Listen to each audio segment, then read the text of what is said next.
Hi, I'm Susie Tucker with Dress for Success Nashville and Empower Her.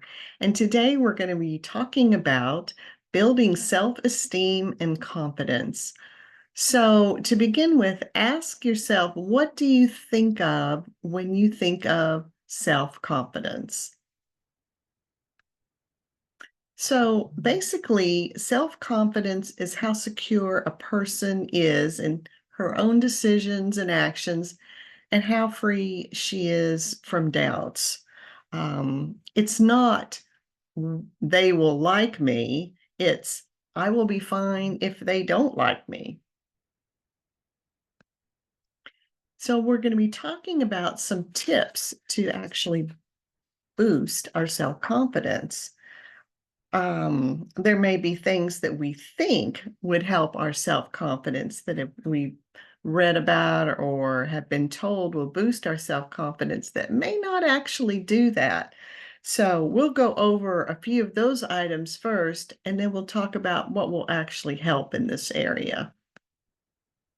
So think about focusing on external accomplishments. Is that going to boost your self confidence? Well, not necessarily, because sometimes it might be a matter of, well, if I just get the job or if I just lose the weight, and then that happens, and what do we find? We get what we want, but we still feel the same inside. So external accomplishments don't necessarily create confidence or our feelings. What we're going to be talking about today is that our thoughts are what actually create our feelings. So we have to manage our thoughts.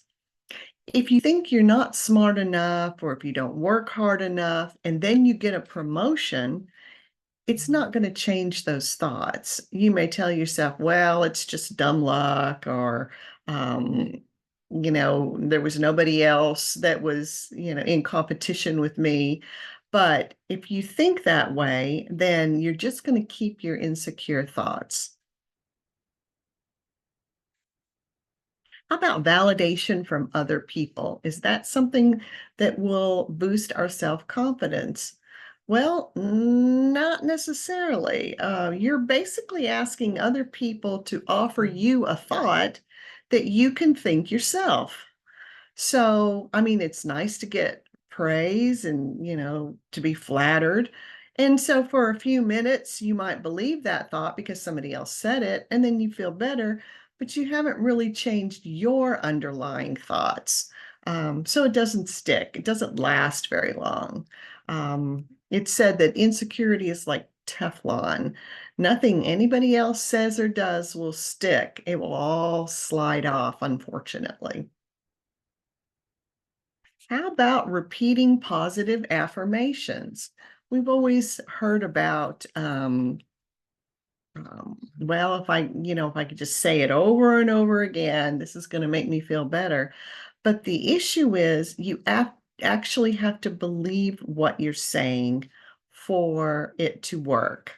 Um, you may be thinking, I'm the greatest, or saying, I'm the greatest, I'm a goddess, I'm powerful, and I'm capable. And believe me, you are.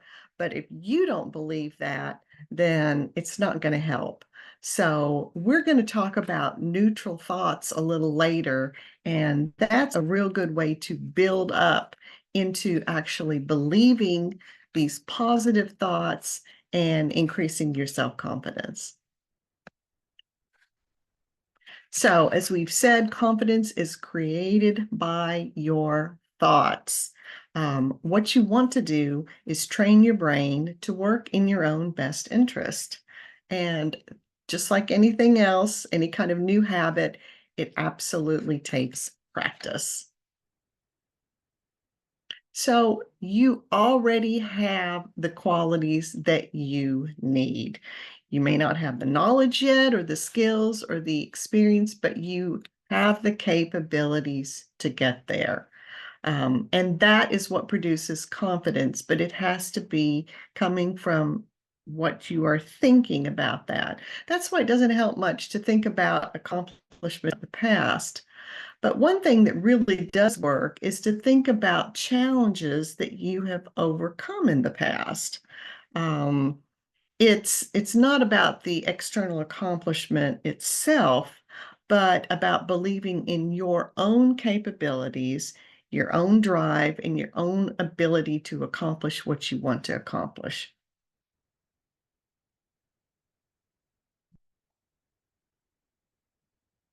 So take a second and think about some of the challenges that you've overcome in your life. Um, we talked about how focusing on external accomplishments don't really boost your confidence, but thinking about these challenges reminds us of our own capability to face what we need to face. So take a second. What challenges have you overcome in life? And reflect back on all of the things that you did and give yourself a pat on the back because that reminds you that you do have the capability to achieve what you want to achieve. So we mentioned neutral thoughts earlier. So what in the world is a neutral thought? Well, we will talk about that.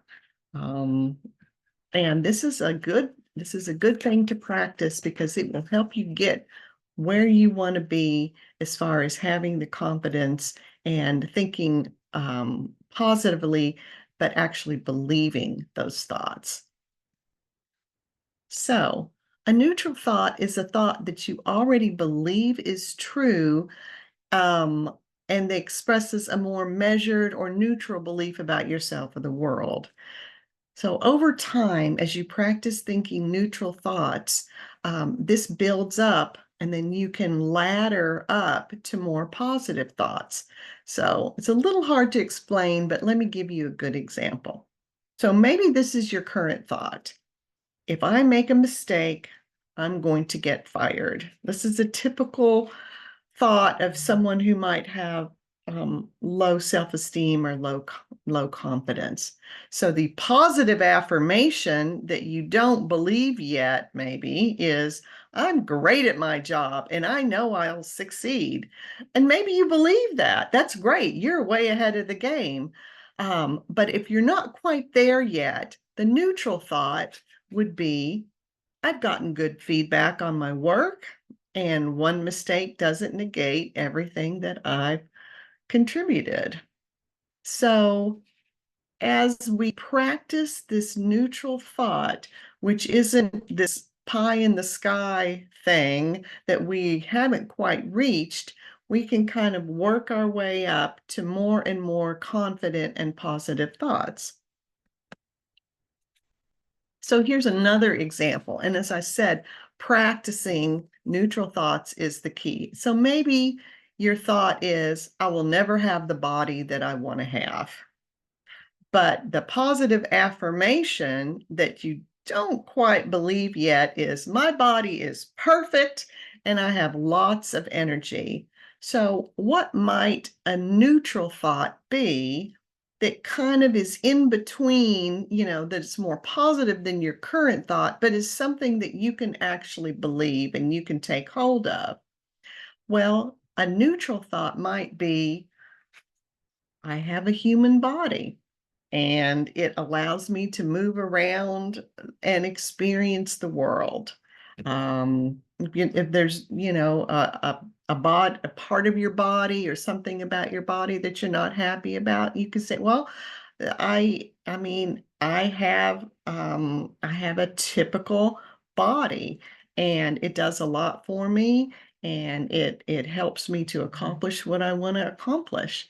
So, working on neutral thoughts really is a good way to just sort of ease yourself into thinking those positive affirmations that you want to get to eventually. Now, playing to your strengths is so important. What you want to do is focus on your natural aptitude and abilities. Find out what you're good at and work on that. Set aside your weaknesses and pursue your passion. Too many people focus on the things that they may not be good at, and spend a lot of time agonizing on not making progress on things that they're just not naturally good at, when we could be mastering our strengths. And I'll give you a good example of this. Um, for example, I like to play pickleball, and I'm good at pickleball. Probably in the world of pickleball, I'm like a 7. And so what I do, and I'm passionate about it, and I enjoy it. So I practice and I drill in pickleball. Now, when it comes to basketball, I'm terrible at basketball. I'm short. I'm 5'4". And so I don't spend a lot of time playing basketball. I'm probably a 2 when it comes to basketball. So I'm trying to find the things that I'm passionate about, but that I'm also good at, and focus on that. And that by doing that, that will really help increase your confidence. So think a little bit about your strengths and abilities, and the things that that you're good at, and that you can master, and that you can work on. And these are the things to really focus on, to build your confidence. Another tip, tip number 4, is to choose your friends carefully. You want people that have your back. You want people that are supportive, people that cheer you on. And I have a saying that if someone doesn't have my best interests at heart, then I will fire them from my corporation. In other words, I am my own corporation. And I don't need friends like that in my life. I want friends that are going to rally behind me and support me.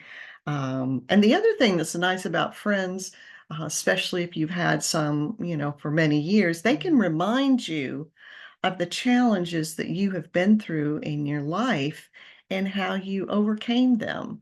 So these are some of the characteristics you want to look for, obviously: non-judgmental, trustworthy, loyal, good listeners. So finally, confidence is created by the way you think about yourself and your life. And as the saying goes, accepting what you cannot change and changing what you can. So I hope that you found this presentation to be helpful. Um, Please follow Empower Her on social media. We're on Facebook under Dress for Success Nashville in a private group. We have lots of videos that we will be uploading to YouTube with topics that I think you're going to find interesting. So thank you so much for joining me.